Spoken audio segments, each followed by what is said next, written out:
เนี่ยดังខ្ញុំបាននឹងហើយនេះចេះអ្នកដែរឲ្យបាយដល់ខាងនេះសម័យខ្លួនទាំងពីរ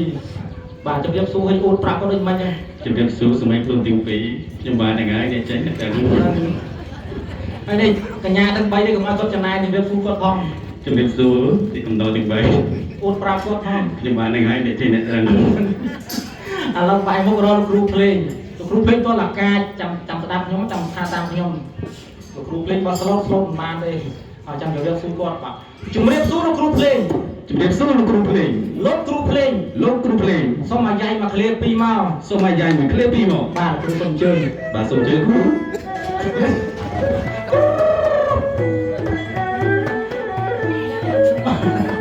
ចាំមើលយ៉ាងឡើយយ៉ាង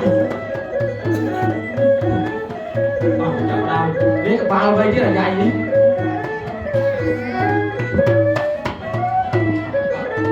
ជ្រៀងណាស្រីកូនអេបានកាយវិការយកមកអេមណាបានកាយវិការយកចេញមកតំណងរបស់គេដែរឥឡូវថាបងមិនចែកឲ្យចុះឥឡូវដូរវិញ្ញាសាមិនឈ្មោះឆៃឆៃនេះប្រពន្ធនៅបងអូនៅកំឡោះអញ្ចឹងចាំខ្ញុំបញ្ជូនប្រកាសដល់ប្រពន្ធហើយបាទបងក៏ច្រើនអរគុណច្រើនណាឥឡូវចាំស្ដាប់ចាំថាតាមខ្ញុំបានឈ្មោះថៃឆៃខ្ញុំបាទឈ្មោះឆៃជាមហាសេដ្ឋីវ័យក្មេងជាមហាសេដ្ឋីវ័យក្មេងប្រាក់មិនខ្វះចាយប្រាក់មិនខ្វះចាយខ្វះតែអ្នកចាយខ្វះតែអ្នកចាយដំណឹងជ្រើសរើសភរិយាដំណឹងជ្រើសរើសភរិយាជាលក្ខណៈឡៃឡំជាលក្ខណៈសាមញ្ញធម្មតាលក្ខខណ្ឌដែលត្រូវជ្រើសរើសលក្ខខណ្ឌដែលត្រូវជ្រើសរើសបេក្ខនារីត្រូវមានអាយុយ៉ាងតិចចាប់ពី75ឆ្នាំទៅដល់85ឆ្នាំចាប់ពី18ដល់25អត់យកទេលើនឹងបានទេបងលើនឹងតើរួចទេបាទឥឡូវអរគុណណាស់អញ្ចឹងដោយសារថ្ងៃនេះជាថ្ងៃមង្គលកូនប្រុសស្រីណាយើងនិយាយពាក្យសម្ដីអ្វីដើម្បីឲ្យមានសិរីមង្គលជូនទៅដល់កូនប្រុសស្រីអញ្ចឹងតែឧទាហរណ៍ថាខ្ញុំនិយាយពាក្យសម្ដីអីអូនឯងចាត់តែកតុយពាក្យខ្ញុំទៅប្រមាថទេអូនណាបាទបងឥឡូវខ្ញុំឧទាហរណ៍ថាខ្ញុំទៅផ្សារបងឯងឆ្លើយថាផ្ទុយពាក្យប្រមាថណាឧទាហរណ៍ថាខ្ញុំបាត់ទៅផ្សារបងឯងឆ្លើយថាផ្សារបាទហ្នឹងហើយប្រកែចាប់យល់ហ្នឹងចិត្តវិញបងឥឡូវចាំស្ដាប់ខ្ញុំ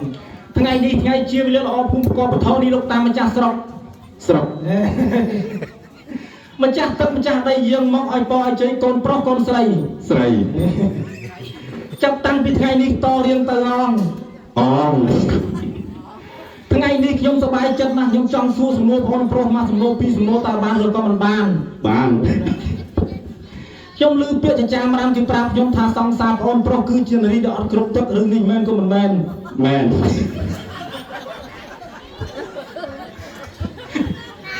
រឿងនេះប៉ាបងដឹងខឹងរៀងតើបងខឹងឬក៏មិនខឹង